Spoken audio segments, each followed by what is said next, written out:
ఉపోద్ఘాతం. ఈ సంకీర్తనలో అన్నమయ్య పరమాత్మను హంసతో పోల్చారు.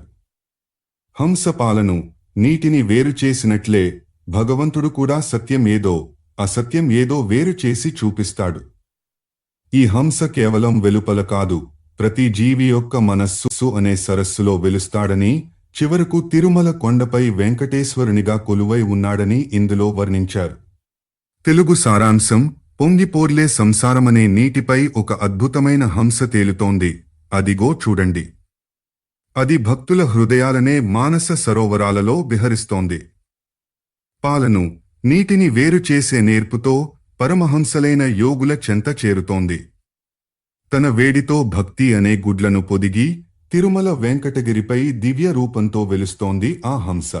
English summary: In this symbolic composition, Annamaya personifies the Supreme Soul as a divine swan, Hamsa. Just as a swan floats gracefully on water and distinguishes milk from water, the Lord dwells in the lake of a devotee's heart and separates truth from illusion. This divine swan nurtures the seeds of devotion in the souls of seekers and manifests majestically as Lord Venkateshwar on the sacred hills of Tirumal. Pallavi. దిబ్బలు వెట్టుచు దేలిన దిదివో ఉబ్బు నీటిపై నొక హంస. భావము: పొంగిపోర్లే నీటిపై, సంసార సాగరంపై, అలల మధ్య హుందాగా తేలుతున్న ఒక దివ్యమైన హంసను అదిగో చూడండి. వివరణ: ఇక్కడ సంసారాన్ని నీటితో, పరమాత్మను హంసతో పోల్చారు. ఎన్ని అలలు, కష్టాలు వచ్చినా వాటన్నింటికీ పైన నిర్లిప్తంగా ఉండేవాడు భగవంతుడు అని అర్థం. చరణం 1. అనువున గమల విహారమై నెలవై ఉనరి ఉన్నదిదే ఒక హంస. మనియేడి జీవుల మానస సరస్సుల ఉనికినున్న దిదే ఒక హంస. భావము: తామర పువ్వుల మధ్య ఎంతో హాయిగా విహరిస్తూ అక్కడ నివాసం ఉంటున్న ఈ హంసను చూడండి. లోకంలోని జీవుల మనస్సు అనే మానస సరోవరంలో ఇది కొలువై ఉంది. వివరణ: కమలం అంటే ఇక్కడ హృదయ కమలం. భగవంతుడు ఎక్కడో లేడు, భక్తుల హృదయాలలోనే నివసిస్తాడని అన్నమయ్య చెబుతున్నారు. చరణం 2. పాలు నీరు నేర్పరిచి పాలలో నోలనాడే నిదే ఒక హంస. పాలుపడిన ఈ పరమహంసముల ఓలినున్నదిదే ఒక హంస. భావము: పాలను, నీటిని వేరు చేయగల నేర్పుతో పాలలోనే ఓలలాడుతున్న హంస ఇది. భక్తి మార్గంలో ఉన్న పరమహంసలైన యోగులందరిలోనూ ఇది అంతర్యామిగా ఉండి ప్రకాశిస్తోంది. వివరణ: హంసకు ఉన్న గొప్ప గుణం నీరాక్షీర వివేకం. అలాగే భగవంతుడు కూడా మాయను, సత్యాన్ని వేరు చేసి చూపిస్తాడు.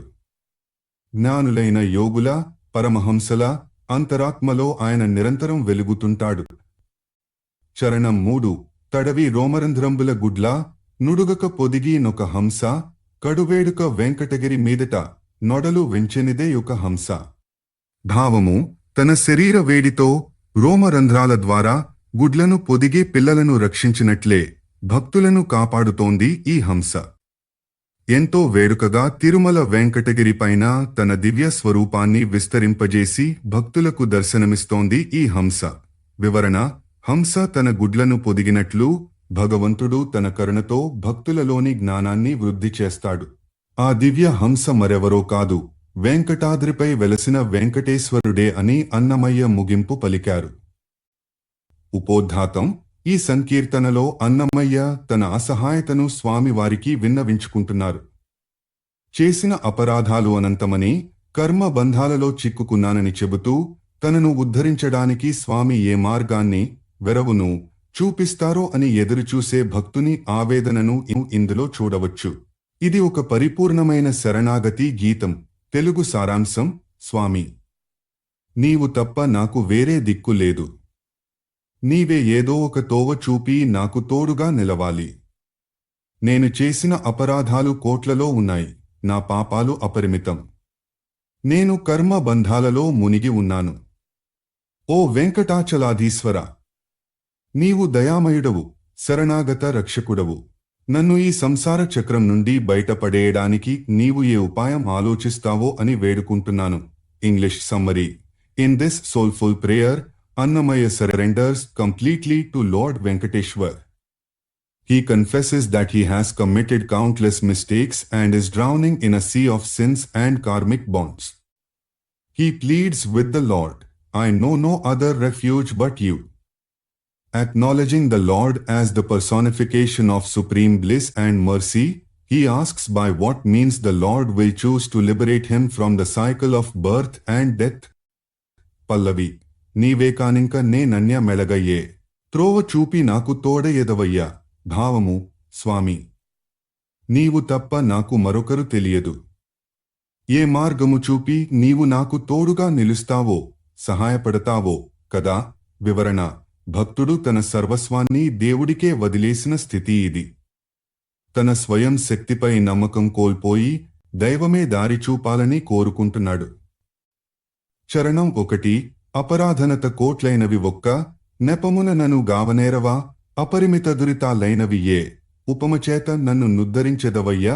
భావము, నేను చేసిన తప్పులు, అపరాధాలు కోటానుకోట్లు ఉన్నాయి. ఏదో ఒక నెపముతో, కారణంతో నన్ను రక్షించలేవా? నా పాపాలు, దురితాలు హద్దులు లేనివి. ఏ పద్ధతిలో నీవు నన్ను ఉద్ధరిస్తావో తెలియడం లేదు. వివరణ: స్వామివారికి ఏదో ఒక చిన్న సాకు దొరికినా భక్తుడిని రక్షిస్తాడు.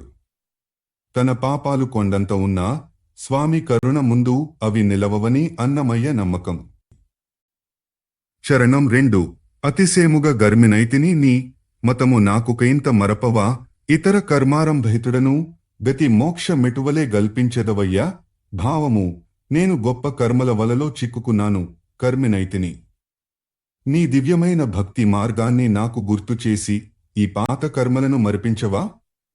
ఇతర లౌకిక పనుల పట్ల ఆసక్తి ఉన్న నాకు నీవు మోక్షాన్ని ఏ విధంగా ప్రసాదిస్తావో. వివరణ: మనిషి తన అలవాట్ల వల్ల కర్మ బంధాలలోనే తిరుగుతుంటాడు. ఆ బంధాలను తెంపి భక్తి మార్గంలోకి మళ్లించమని స్వామిని కోరుతున్నారు. చరణం 3. తిరువేంకటాచలాధీశ్వరా, నీ శరణాగతుల బ్రోవజాలవా, పరమధ్యానందపరుడవు ఏ వెరవున భవములు వెడల ద్రోచెదవయ్య. భావము, ఓ తిరుమల కొండల దేవా, నిన్ను శరణు వేడిన వారిని రక్షించడం నీకు సాధ్యం కాదా? నీవు గొప్ప దయామయుడవు, ఆనంద స్వరూపుడవు. ఈ జన్మల గొడవ, భవములు నుండి నన్ను బయటకు పంపడానికి నీవు ఏ ఉపాయం, వెరవు ఆలోచిస్తావయ్యా? వివరణ: శరణాగత రక్షణ అనేది స్వామివారి వ్రతం. ఆ వ్రతాన్ని గుర్తుచేస్తూ తనను ఈ సంసారం నుండి విముక్తుడిని చేయమని అన్నమయ్య వేడుకుంటూ కీర్తనను ముగించారు. ఉపోద్ఘాతం: ఈ సంకీర్తనలో అన్నమయ్య భగవంతుని రక్షణ ఎవరికి అవసరమో వివరిస్తారు. వెలుతురు ఉన్న చోట దీపం అవసరం లేనట్లే సుఖంగా ఉన్నవారికి లేదా పుణ్యాత్ములకు దేవుని రక్షణతో పనిలేదు. కష్టాలలో ఉన్నవారికి, పాపాత్ములకు, దుర్బలు మాత్రమే దైవకృప అత్యంత అవసరమని శ్రీ వెంకటేశ్వరుడు అటువంటి వారినే కాపాడాలని ఇందులో వేడుకుంటారు. తెలుగు సారాంశం: చీకటిని పోగొట్టడానికి దీపం కావాలి కాని వెలుతురు ఉన్నచోట మళ్లీ వెలుగు ఎందుకు? అలాగే కష్టాలలో ఉన్నవారికి అభయం ఇవ్వాలి తప్ప సుఖంగా ఉన్నవారిని రక్షించడం ఎందుకు? వరదలో కొట్టుకుపోయేవాడిని ఒడ్డుకు చేర్చాలి కాని ఇప్పటికే ఒడ్డున ఉన్నవాడిని లాగడం ఎందుకు? ఆకలితో ఉన్నవాడికి అన్నం పెట్టాలి కాని కడుపు నిండిన వాడికి పెట్టడం ఎందుకు? అలాగే పాపాత్ముడనైన నన్ను కాపాడటమే నీకు తగును అని అన్నమయ్య శ్రీ వెంకటేశ్వరుని ప్రార్థిస్తున్నారు. English summary: In this philosophical composition, Annamaya argues that divine grace is most needed by the distressed and the sinful. He uses simple analogies: a lamp is needed in darkness, not in light. Help is for the drowning, not for those on the shore. Food is for the hungry, not for the sated. He appeals to Lord Venkateshwar that as a savior, he should specifically protect those who are weak and burdened with sins, rather than those who are already righteous and comfortable. Pallavi: తెలియ జీకటికి దీపమెత్తక పెద్ద వెలుగు లోపలికి వెలుగేలా. భావము: చీకటిగా ఉన్నప్పుడు మాత్రమే దీపం వెలిగించాలి. అప్పటికే ప్రకాశవంతమైన వెలుగు ఉన్నచోట మళ్లీ వెలుగుతో పనేముంది? వివరణ: అజ్ఞానంలో ఉన్నవారికే జ్ఞానదీపం అవసరం. దైవం తన కృపను కష్టాలలో ఉన్నవారిపైనే చూపాలని అన్నమయ్య సూచిస్తున్నారు. చరణం 1 అరయ నాపన్నని కభయమీవలెగాక 20న సుఖీగావనేలా వడతబోయేడివాని వడి తీయవలెగాక దరివాని దివ్యంగా తానేలా భావము ఆపదలో ఉన్నవాడికి ఆపన్నునికి కదా అభయం ఇవ్వాలి. సుఖంగా స్థిరపడిన వాడిని రక్షించడం ఎందుకు? వరదలో వడత కొట్టుకుపోయే వాడిని వేగంగా బయటకు తీయాలి కాని ఇప్పటికే ఒడ్డున దరి ఉన్నవాడిని లాగడం ఎందుకు? వివరణ: సహాయం అనేది అవసరమైన చోట చేసినప్పుడే దానికి విలువ ఉంటుంది. భగవంతుడు ఆర్తత్రాణ పరాయణుడు అంటే ఆపదలో ఉన్నవారిని కాపాడేవాడు అని దీని అర్థం. చరణం 2 ఘనకర్మారంభునికట్లు విడవలెగాక ఎనసి ముక్తుని గావనేలా అనేము దుర్బలుని కన్నమిడవలెగాక తనసిన వానికి తానేలా భావము కర్మ బంధాలలో గట్టిగా చిక్కుకున్న వాడి కట్లను విప్పాలి కాని ఇప్పటికే మోక్షం పొందిన ముక్తుని వాడిని కాపాడటం ఎందుకు? ఆకలితో అలమటించే బలహీనుడికి అన్నం పెట్టాలి కాని కడుపు నిండిన తనసిన వాడికి పెట్టడం ఎందుకు? వివరణ: భౌతిక మరియు ఆధ్యాత్మిక అవసరాలు ఉన్నవారికే దైవ సహాయం అందాలి. పాపబంధాలలో ఉన్నవారికే దేవుని అవసరం ఎక్కువ. చరణం 3 మితిలేని పాపకర్మికి తావలెగాక హిత వెడుగు పుణ్యనికేలా ధృతిహీను గ్రూప్ చూచి తిరువేంకటేశ్వరుడు తతి గావకుండిన తానేలా భావము హద్దులు లేని పాపాలు చేసిన వాడికి దేవుని అండ అవసరం కాని తన మేలు తాను తెలుసుకున్న పుణ్యాత్ముడికి ఎందుకు? ధైర్యం కోల్పోయిన ధృతిహీనుడు నన్ను చూసి శ్రీవేంకటేశ్వరుడు సమూహంగా తతి వచ్చి కాపాడకపోతే ఇంకా ఆయన దేవుడు ఎలా అవుతాడు? వివరణ: స్వామివారి బిరుదు పతిత పావనుడు అంటే పాపాత్ములను పవిత్రం చేసేవాడు. ఆ బిరుదు నిలబడాలంటే తనలాంటి పాపాత్ముడిని రక్షించక తప్పదని అన్నమయ్య స్వామిని ప్రేమగా నిలదీస్తున్నారు. ఉపోద్ఘాతం: ఈ సంకీర్తనలో అన్నమయ్య తన అజ్ఞానాన్ని స్వామివారికి విన్నవించుకుంటున్నారు.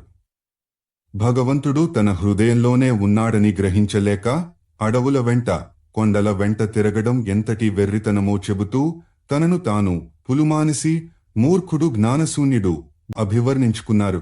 తెలుగు సారాంశం: స్వామి, నిన్ను నా మనసులో ధ్యానించడం చేతకాక అజ్ఞానంతో నిండిన మూర్ఖుడినయ్యాను. చంకలో మేకపిల్లను పెట్టుకుని ఊరంతా వెతికే గొల్లవానిలా నాలోనే ఉన్న నిన్ను వెతకడానికి కొండల వెంట తిరుగుతున్నాను. కొంగున డబ్బులు కట్టుకుని అవి ఎక్కడ ఉన్నాయా అని మూలమూలలా వెతికే వెర్రివానిలా అయ్యాను. ఇక్కడే నా ఎదుటే శ్రీవేంకటేశ్వరుడు ఉన్నాడని గుర్తించలేక మందబుద్ధినయ్యాను అని ఈ పాట సారాంశం. English summary: in this profound composition, Annamaya laments his spiritual ignorance. He compares himself to a shepherd who searches for his lamb everywhere while it is right under his arm, or to a person searching every corner for money that is tied to their own garment. He expresses regret for not realizing that Lord Venkateshwar resides within his own heart and instead searching for him in external rituals and distant hills. Pallavi: చిత్తములో నిన్ను జింతించనేరక మత్తుడనై పులుమానసినైతి భావము నా మనసులో చిత్తములో నిన్ను ధ్యానించడం చింతించడము చేతకాక ప్రాపంచిక విషయాలలో మునిగిపోయి మత్తుడనై జ్ఞానం లేని మూర్ఖుడిని పులుమానిసిని అయ్యాను. వివరణ: భగవంతుడు అంతర్యామి అని గ్రహించడమే నిజమైన జ్ఞానం. ఆ నిజాన్ని మరిచి బాహ్య ప్రపంచంలో దేవుడిని వెతకడం అజ్ఞానమని అన్నమయ్య చెబుతున్నారు.